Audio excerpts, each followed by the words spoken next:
오늘의 말씀은 사무엘상 1장 10절, 11절 2절 말씀입니다.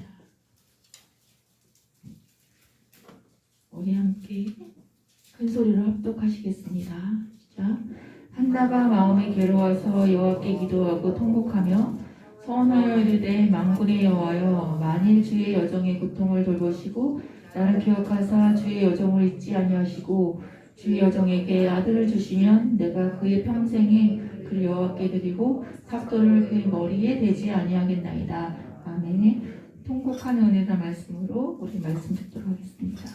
할렐루야, 할렐루야. 네, 오예배 시간에도 주님이 여러분과 함께 하시길 주님의 이름으로 축원합니다. 축원합니다. 만일 여러분들 막 사람이 여러분이 직장에 갔는데 맨날 옆 사람이 찔찔찔찔 하고 다닌다면은 아마 여러분들도 아마 속이 상하고 별로 기분이 안 좋을지 몰라요. 우리가 이 하나님 앞에서 이 통곡을 한다는 것은 이건 은혜라는 것입니다. 하나님 우리에게 은혜를 주시는 깊은 수단이 될 수 있다는 것이에요. 하나님께서 우리가 한나를 통하여서 우리가 받을 수 있는 은혜가 많이 있어요. 이 은혜는 정말 한나에게만 국한된 것이 아니라 우리 모두에게 다 하나님의 은혜는 넘치시기를 주님의 이름으로 축원합니다. 뭐 한나 이야기지 내 이야기 아니야. 그렇게 아니에요. 우리도 다 한나와 같이 내 힘으로 어쩔 수 없는 그런 일들이 생길 때가 있어요. 그럴 때 우리는 뭐 해야 됩니까? 하나님 앞에서 울라는 거예요. 울어요. 하나님 앞에서 울면서 부르짖으면서 하나님 앞에 메워 달릴 때에 하나님께서는 우리를 불쌍히 여겨주신다는 것입니다. 자, 여러분, 한나는 어떤 여인이었어요? 아이가 없는 여인이라고 했어요. 한나, 우리가 여성들 이름 가운데도 한나라는 이름이 있잖아요. 영어로는 해나. 참 아름다운 이름인데 참 이 한나는 무엇보다도 하나님을 경외하는 여인이었고 기도의 사람이었고 그리고 사무엘을 드린 믿음의 사람이었고 그리고 이 자녀 교육에 본이 되는 그런 여인이었어요. 자, 우리나라 같으면은 신사임당 그 정도 되는 그런 여인이라고 생각해 볼 수 있어요. 자, 신사임당이 이 일을 교육할 때에 참 이 신사임당도 참 이 아주 그냥 아주 강한 모양이었던 모양이에요. 그래서 아들을 키워내고 이렇게 했었는데 이 한나도 보면은 이 젖먹이는 아들을 성전에 떼어놓고 올 때 그 엄마의 마음이 어떠했겠습니까? 그런데 이 하나님과의 약속 이걸 지키기 위하여서 갓난 아들과 이제 젖되는 아들과 헤어지는 것을 불사했던 것입니다. 근데 이렇게 한나는 길이 역사에 빛나는 이 여인 중에 한 사람이 되었는데 이 산이 높으면은 골이 깊은 것처럼 한나가 원래 그랬던 것은 아니에요. 한나는 아이를 갖기 전에는 아주 극심한 고통 가운데 있는 여인이었습니다. 에브라임 산지 이 엘가나의 아내.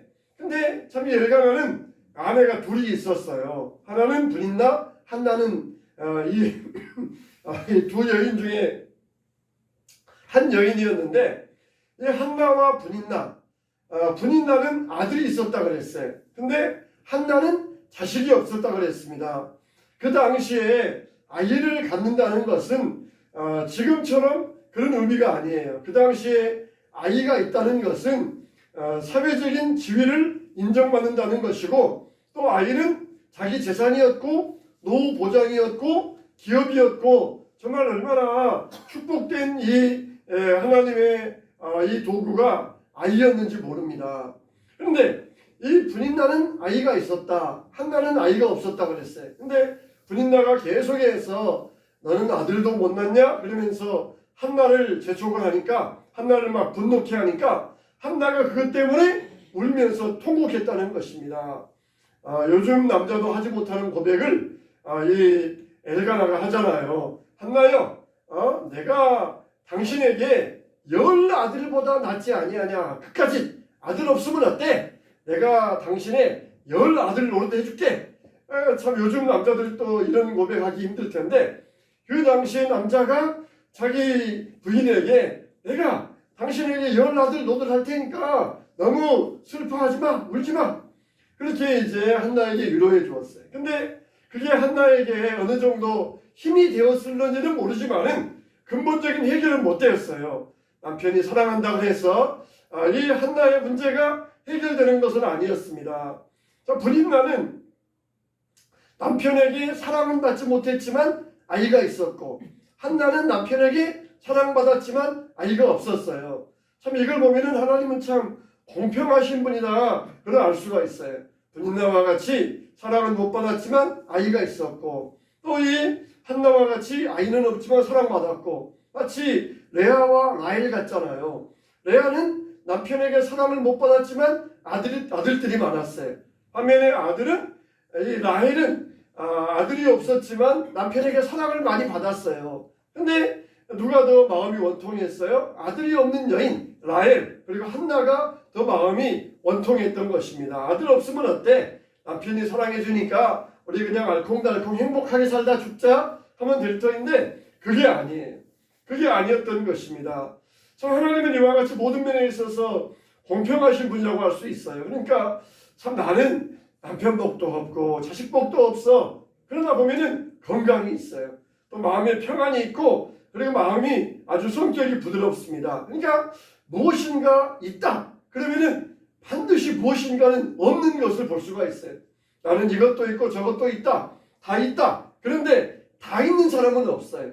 또는 나는 아무것도 없어요. 나는 가진 게 없어요. 그러지만은 아무것도 없는 사람은 없어요. 무언가 자기에게 있을 게 있고 무언가 자기에게 없을 게 있다는 것이에요. 우리가 하나님 앞에 많은 은혜를 받았는데 감사하는 사람과 불평하는 사람은 어떤 사람입니까? 관점의 차이예요. 하나님이 자기에게 주신 것, 이 10,000가지 가운데 9,999가지가 없어도 한 가지만 있으면은 그 한 가지로 인하여서 감사하는 사람, 이게 하나님 앞에 복 받는 사람이에요. 근데 9,999가지가 있는데도 불구하고 한 가지 없는 것을 가지고 불평하는 사람, 이건 정말 복이 없는 사람이에요. 이 관점의 차이예요. 아무것도 없는 사람은 세상에 아무도 없어요. 모든 걸 가진 사람은 세상에는 아무도 없습니다. 무언가는 부족하게 되어 있고 무언가는 가지게 되어 있다는 것이에요.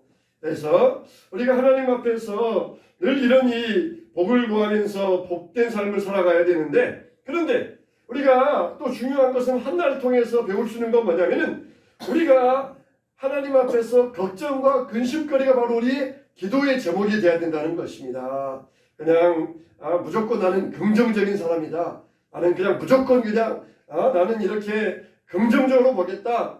그런 게 아니라 내 문제가 분명히 무엇인가 이걸 직시해 볼 줄 알아야 돼요. 자기 문제를 그냥 모른 채 하고 덮어놓고 나는 긍정적인 사람이니까 무조건 그냥 긍정적으로 살아서는 되는 게 아니에요. 무언가 자기 문제를 직시하고 그리고 그걸 하나님 앞에 기도하면서 그걸 하나님이 주시는 은혜로 바꿔갈 수 있어야 된다는 것이에요. 참 이 1장 전체를 보면은 한나에 대해서 묘사하는 말이 뭐냐? 격분하였다, 또 괴롭게 하였다, 울었다, 먹지 아니하였다, 슬펐다, 괴로웠다, 통곡했다, 고통스럽다, 슬픈 여자다, 원통하다, 격분하다. 자, 이런 말들이 한나에 대해서 묘사하고 있어요. 엘리가 이 여자야, 성전에 와서 술 취해가지고 이렇게 앉아있느냐 할 때, 제사장님, 나는 마음이 원통한 여인입니다. 나는 마음이 격분되어 있습니다. 자기를 그렇게 표현하고 있어요. 이렇게 한나는 이 우리말과 같이 한마는 나, 이게 바로 한나라는 거예요. 그러니까 우리 모두가 다 한나가 될 수가 있어요. 어떤 한이 있든지 그 한을 가지고 하나님 앞에 나왔다는 것, 이게 바로 이제 한나가 은혜 받을 수 있는 그런 길이 되었었는데, 참 여러분, 우리는 이 통곡하는 한나에게서 하나님이 베푸신 은혜를 발견할 수가 있습니다. 엘리가 뭐라 그래요? 통곡하며 앉아있는 한나에게, 한나가 내가 하나님 앞에 기도했습니다. 그러니까 뭐라 그럽니까? 평안히 가라. 이스라엘의 하나님이 내가 기도하여 구한 것을 허락하시기를 원하노라. 이르되 당신의 여종이 당신께 은혜 입기를 원하나이다 하고 가서 먹고 얼굴에 다시는 근심빛이 없었더라. 만일 여러분 어떤 사람이 막 슬퍼가지고 어느 집에 들어갔는데 그 집에만 들어갔다 나오면은 사람들이 막 얼굴에 기쁨의 빛이 띄고 온다는 그런 집이 있다고 생각을 해보세요. 야, 정말 막 슬퍼서 갔는데 그 집에만 가서 갔다 오면은 막 근심빛이 없어지고 기쁨이 넘친다. 그렇게 해야 한다고 생각해 보면은 참 얼마나 신기하고 놀랍겠습니까? 한나의 삶이 이렇게 한순간에 바뀌어버렸어요. 어떻게? 성전에 올라갔다 내려온 그 순간에 제사장의 응답을 듣고 한순간에 한나의 얼굴에 근심빛이 사라지고 기쁨의 빛이 임하였던 것입니다. 여러분, 여러분들에게도 하나님이 이와 같이 여러분이 구하는 것을 응답하여 주시고 성취하여 주시고 하나님께서 보답하여 주시기를 주님의 이름으로 축원합니다. 축원합니다. 하나님께서 응답하시기를 주님의 이름으로 축원합니다. 이렇게 한나는 성전에 갔다 와서 근심빛이 사라졌어요. 그리고는 가장 위대한 사사요 선지자였던 사무엘을 응답으로 받을 수 있었던 것입니다. 뭐라 그랬어요? 이 여종이 당신께 은혜 입기를 원하나이다. 당신께 은혜 입기를 원하나이다. 그러니까 제사장님을 통하여서 하나님이 나에게 은혜 베푸시기를 내가 믿고 원하고 기다리겠습니다. 그러니 믿음으로 한나를 고백했던 것입니다. 이렇게 이 한나는 하나님의 은혜를 간구하였고 제사장을 통하여서 하나님이 그 자기의 간구에 응답하신 것을 믿었던 것이에요. 자, 여러분, 이렇게 한나는 참 은혜 안에 있었던 사람인데 어떻습니까? 은혜가 임하니까 어떻게 돼요? 통곡의 사람이 기쁨의 사람으로 바뀌어지게 되었던 것이에요. 우리가 통곡할 때 정말 그것은 나쁜 것이 아닙니다. 하나님께 은혜를 구하면서 통곡할 때 하나님께서 우리의 근심을 면하여 슬픔의 옷을 벗기시고 기쁨의 면류관으로 씌워주신다고 하셨어요. 따라서 합시다. 하나님, 기쁨의 면류관으로 씌워주시옵소서. 할렐루야. 하나님, 희락의 면류관, 기쁨의 면류관 하나님 씌워주시옵소서. 목걸이 같으면은 옷 속에 들어가면 안 보이잖아요. 반지도 이렇게 호주머니에 손 넣으면 안 보이잖아요. 팔찌도 역시 긴 소매 입으면 안 보이잖아요. 근데 면류관을 쓰면은 이 머리에 있는 면류관은 안 보일래야 안 보일 수가 없어요. 모를래야 모를 수가 없어요. 야, 정말 오늘 뭐 진주 목걸이 하고 왔네. 그렇지만은 옷 속에 넣으면은 안 보여요. 여자들은 일부러 이렇게 가슴이 파인 옷을 입고 다니는지 모르겠어요. 이걸 자랑하기 위해서 하나님 앞에서 자기의 희락의 면류관, 기쁨을 자랑해야 되는데 이렇게 이 진주 목걸이, 뭐 보석 목걸이 이걸 자랑하는 것보다 하나님이 내게 씌워주신 희락의 면류관이 더 좋다는 것이에요. 자, 그러면은 하나님께서 한나에게 은혜를 베푸셨는데 한나가 은혜 받은 이유가 두 가지가 있어요. 첫째는 뭐냐? 한나가 성전에 나왔기 때문이다. 한나가 어디에 나왔기 때문이다? 성전에 나왔기 때문이다. 여러분은 힘든 일이 있으면 어떻게 해결하세요? 아유, 오늘 힘든 일이 있었으니까 그냥 실컷 그냥 고기나 먹고 그리고 집에 가서 일찍 푹 쉬어야 되겠다.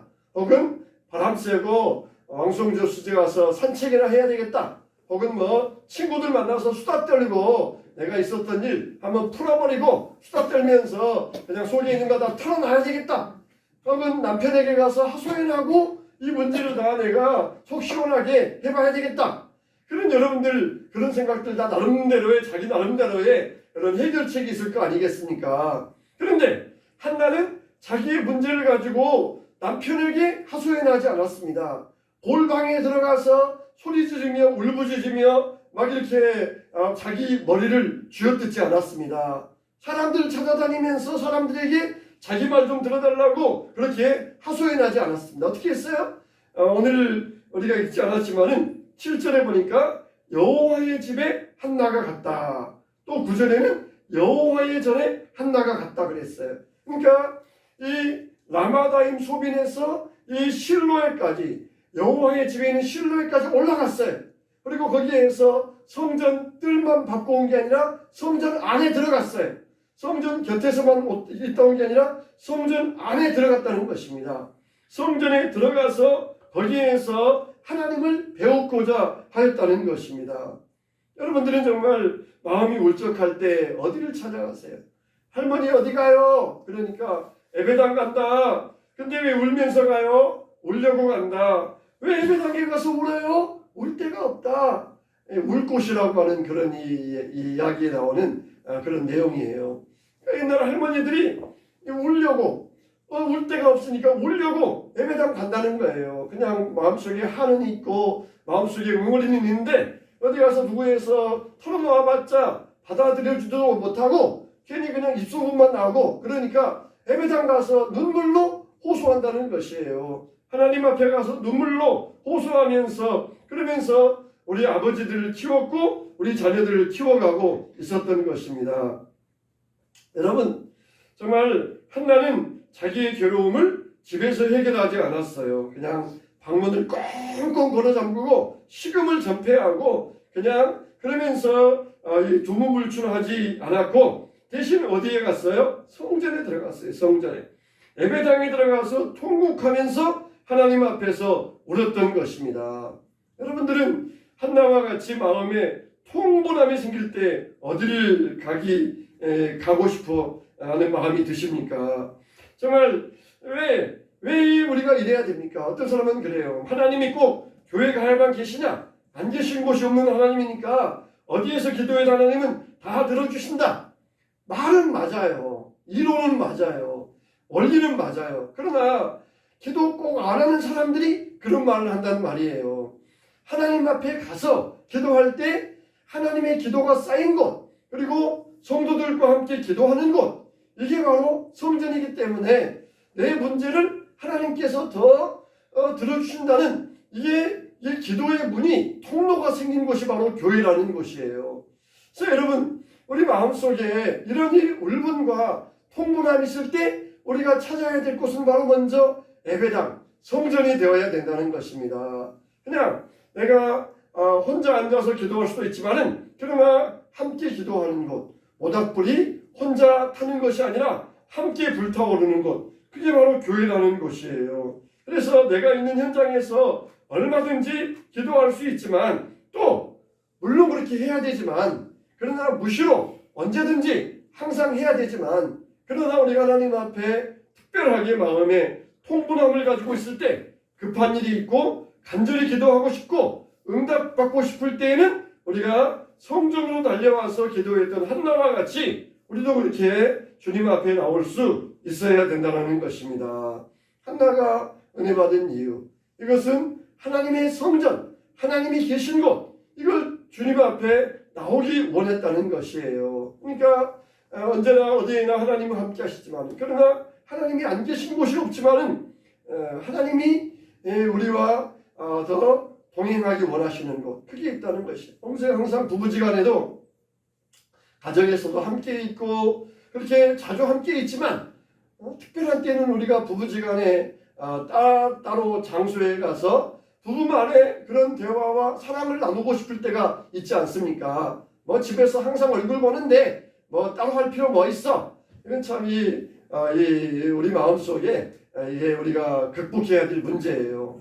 하나님과 우리가 항상 우리가 동행하면서 있지만 따로 하나님 앞에 나아가서 할 필요가 뭐가 있겠느냐? 이게 우리가 극복해야 될 우리의 신앙의 난관이에요. 하나님은 항상 우리와 함께 하시지만 그러나 주님이 우리를 만나시기 원하시는 곳 바로 이 성전 이게 바로 모든 게 주님 앞에서 주님을 만날 수 있는 이 좋은 장소라는 거예요. 무엇보다 뭡니까? 분위기가 있잖아요. 무드가 있잖아요. 자녀는 부부지간에도 분위기라는 게 있잖아요. 그런 것처럼 평소에 친한 친구이지만은 자주 만나지만은 또 분위기 있는 곳에서 그렇게 만나면은 또 얼마나 나름대로의 이 만남이 더 깊어지지 않겠습니까? 얼마 전에 이제 목사님들하고 이 모임이 있어가지고 한 5명 정도가 모임이 있어서 회의한 다음에 거기 사시는 목사님이 저기 파주 이 운정이 있는 곳인데 거기 가면은 아주 엄청난 카페가 하나 있다는 것이에요. 그래서 이제 밥을 먹고 한 30분쯤 가가지고 카페에 찾아가게 됐어. 아이고 어디 카페인지 그렇게 멀리 가는 거야 하면서 차 뒤따라가면서 불평했는데 가서 보니까 정말 엄청나더라고요. 그냥 그 크기가 규모가 한꺼번에 한 1,000명은 들어올 것 같아요. 1,000명. 그런데 또 그 옆에다가 또 식물을 짓고 있는데 또 거기다가 또 카페를 짓고 있어. 앞에 저수지도 있고 입구에 보니까 마치 그 유럽의 어떤 기차역 같이 시계 모양 같은 것이 있고 사진을 찍어보니까 마치 그냥 유럽에 가 있는 듯한 그런 기분이 느껴질 정도예요. 근데 평상시에도 만나서 대화하는 분들이었지만 또 그런 데 가서 대화하니까 또 속 깊은 이야기가 나오는 것이에요. 이런 이 문제가 있으니까 어떻게 하면 좋겠습니까? 회의 기껏 하고 왔지만은 회의에서 못했던 이야기가 또 거기에서 진짜 속 깊은 이야기가 나오면서 또 거기에서 정말 제 마음속에 있었던 문제가 하나 해결되는 그런 이 경험을 했어요. 그냥 이 회의에서도 충분히 했지만은 이렇게 또 분위기 있는 데서 나와서 이야기하다 보니까 더 이제 이야기하면서 그냥 회의에서는 이렇게 뒤에 앉아가지고 이렇게 허리를 버티고 앉았는데 그런 데서는 또 이렇게 어떻게 하면 허리를 또 숙이고 앉잖아요. 그러니까 얼굴이 더 가까워지고 그러면서 실은 이런 문제가 있는데 그러면서 이야기하다가 그래요? 그럼 내가 그 문제를 한번 내가 해결해 보겠습니다. 그냥 격이 없이 이 이야기가 되면서 문제가 해결되었던 그런 경험이 있습니다. 여러분 그런 것처럼 이 주님 앞에 나와서 성전에 나와서 기도한다는 것은 바로 이런 하나님과 나와의 관계를 뒤로 버티면서 하는 것이 아니라 앞으로 숙이면서 주님과 나와의 관계를 더 근접하게 밀접하게 가질 수 있는 그런 기회가 될 수 있다는 것이에요. 두 번째, 한나가 은혜받은 것은 어떤 이유입니까? 성전에서 오래 기도했기 때문이라는 것입니다. 여러분 성전에만 나왔다고 해서 다 해결받는 것이 아니에요. 한나는 어떻게 했습니까? 성전에 나와서 오래 기도했다는 것이에요. 12절에 보니까 그가 여호와 앞에 오래 기도하는 동안에 엘리가 그의 입을 주목한즉 한나는 성전 뜰만 밟고 왔다 가는 사람이 아니었어요. 성전에서 오래 기도하는 사람이었습니다. 여러분 우리가 기도할 때에 기도의 질이 중요하지만 그러나 기도의 양도 역시 중요합니다. 우리가 예배드리고 성경 읽고 찬양할 때에도 질도 중요하지만 양도 중요해요. 양도. 마틴 로이드 존스라고 하는 목사님이 그 당시에 유럽에 있는 성도들을 보면서 이런 이야기를 했어요. 주일날 성도들이 왜 교회에 나오느냐? 그렇게 질문하면서 여러분 생각할 때 주일날 성도들이 왜 교회에 나올 것 같아요? 지금 우리들 말고 지금으로부터 한 50년 전에 유럽에 있는 성도들 그 성도들이 교회에 주일날 왜 나오느냐? 그러면서 그 답이 뭐냐? 빨리 교회 문을 박차고 집으로 가기 위해서 교회에 나온다. 그렇게 이야기를 했어요. 무슨 말인지 알겠어요? 교회 안 나오면은 찝찝하고 벌 받을 것 같고 그냥 이게 습관이니까 교회를 나와야 되고 그렇게 했는데 이 유럽의 사람들 그렇게 그냥 찝찝하니까 교회는 오긴 오는데 그냥 빨리 끝내고 가기 위해서 교회에 왔다가 간다는 것이에요.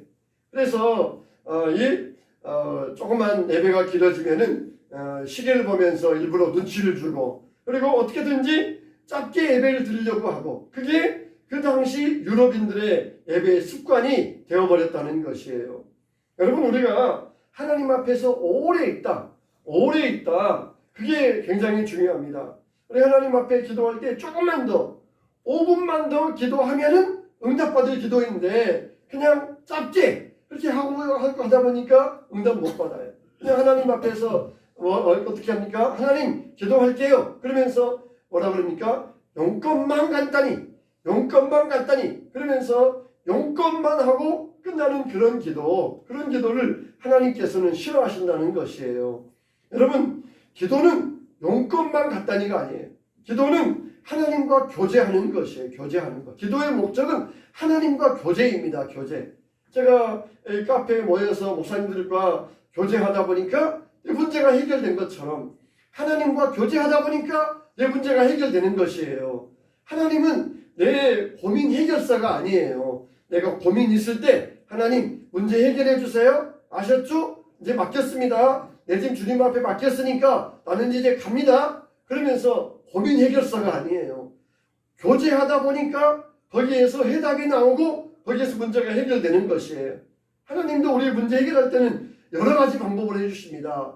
내가 그 문제를 이길 수 있는 능력을 주시든지, 아니면은 사람을 보내주시든지, 아니면은 환경을 만들어 주시든지, 아니면은 천사를 보내주시든지, 아니면은 말씀을 통하여 문제를 해결해 주시든지, 기도 응답도 여러 가지예요. 여러 가지. 하나님이 직접 나에게 뭘 해주셔야만 기도 응답이 아니에요. 때로는 사람을 통하여서, 환경을 통하여서, 때로는 우연히 누구를 만나고 어떤 글을 읽었는데 그 글을 통하여서, 어떨 때는 그냥 지나가다가 뭘 우연히 보았는데 그걸 보는 과정 가운데 내 문제가 해결돼요. 그렇게 기도 응답은 여러 방면으로 나타납니다. 그러니까 우리 하나님 앞에서 어떻게 해야 돼요? 좀 더 오랜 시간을 주님 앞에서 머물 수 있어야 돼요. 성전에 왔다가 그냥 내가 성전에 왔으니까 된 거야 그러면서, 이거는 성전 뜰만 밟고 돌아가는 신앙이에요. 여러분, 우리가 욕 가운데 하나가 뭡니까? 욕 가운데 하나가 구역질을 한다. 그렇게 욕이잖아요. 구역질을 한다. 야, 정말 네 행동 보니까 정말 구역질을 한다. 이게 욕 가운데 하나잖아요. 요즘은 그런 욕 안 하지만은 옛날에는 그런 욕 많이 했잖아요. 야, 정말 네 그렇게 하는 행동 보니까 내가 정말 구역질 나서 못 살겠다, 못 견디겠다. 그게 하는 욕 가운데 하나잖아요. 하나님이 구역질 난다는 거예요. 뭐 때문에? 야, 니들 예배드리는 모습 보니까 내가 정말 구역질 난다. 구역질 나. 너희들 예배드리는데 뜨겁지도 아니하고 차지도 아니하고 미지근하니 내가 너희를 입에서 토하여 내치겠다. 구역질 난다는 거예요. 구역질 난다. 예배드리러 왔다는 모습 보면서 그렇게 그냥 이 흐지부지하게 예배드리고 그냥 하나님 앞에서 온전히 집중도 하지 아니하고 하나님 앞에서 마음도 다 잡지 아니하고 그냥 온갖 마음속에 다른 잡념이 가득 차 있고 얼른 집에 갈 생각만 하고 있고 언제 시간 가나 그런 모습이 되면 그냥 구역질나 죽겠다. 구역질 난다. 이게 하나님이 하신다는 것이에요. 여러분, 우리 예배가 하나님께서 보실 때 구역질 나는 예배가 되면 되겠습니까? 한나는 성전에 왔어요. 그런데 성전에 와서 성전 뜰만 밟고 돌아가는 신앙이 아니라 하나님 앞에서 오래 기도하며 하나님 앞에서 어떻게든지 5분이라도 10분이라도 내가 더 머물러야 되겠다. 하나님 앞에 내가 더 하나님과 교제해야 되겠다. 이게 한나의 본심이었던 거예요. 이게 한나가 은혜 받을 수 있는 믿음의 비결이었던 것이에요. 요즘은 정말 사람들이 돈보다도 시간을 더 아끼잖아요. 그래서 어떤 교회들 보면은 나와서 봉사합시다 그러면은 내가 돈 낼 테니까 그거 사람 사서 하세요 그런다잖아요. 내가 돈 낼 테니까 그거 누구 사람 사서 청소시키시고 사람 사서 일 시키시고 사람 사서 그거 해결하세요 그렇게 한다잖아요. 사람들은 요즘은 돈보다도 시간을 더 소중히 여기는 그런 시대예요. 하나님은 우리에게서 뭘 원하셔요? 오래 기도하며 오래 기도하였던 이 믿음의 모습, 이게 한나가 은혜 받을 수 있는 믿음의 비결이 되었던 것입니다. 정말 한나는 문제 해결이 필요했을 때 집에 머물면서 통곡하지 아니하였고 성전에 나왔어요. 그리고 성전에 왔다가도 금방 용건만 갔다니 하고 돌아간 게 아니라 하나님 앞에 오래 머물면서 자기의 마음을 쏟아놓고 하나님의 은혜를 간구하였던 것입니다. 여러분, 정말 여러분들이 어떻게 주님 앞에서 은혜 받기를 원하십니까? 성전에 와서 오래 하나님과 교제하며 기도할 때 그 가운데 해결이 있어요. 오래 기도하면 오래 교제할 때 문제의 해답이 나오는 것처럼 오래 기도할 때 하나님께서 우리에게 문제의 해결책을 내려주신다는 것이에요. 정말 여러분, 우리 오늘 어버이 주일 맞이했는데 또 어머니 된 이 한나의 모습을 통하여 우리가 통곡의 은혜를 배울 수 있어야 돼요. 참, 어머니의 기도, 슬픔의 기도, 눈물의 기도, 그게 어머니의 기도였던 것처럼 하나님, 우리들도 이와 같이 이런 마음을 품게 하여 주시고 은혜 받게 하여 주시옵소서. 이런 우리의 기도가 되어야 될 것입니다. 오늘 어버이 주일인데 그냥 지나갈 수 없고 우리 한번 서로 또 위로하는 마음으로, 내가 어머니인데 스스로를 위로하는 마음으로, 또 자녀들은 어머니 생각하면서 우리 한번 어머니 은혜 같이 한번 불러봤으면 좋겠어요. 어머니 은혜.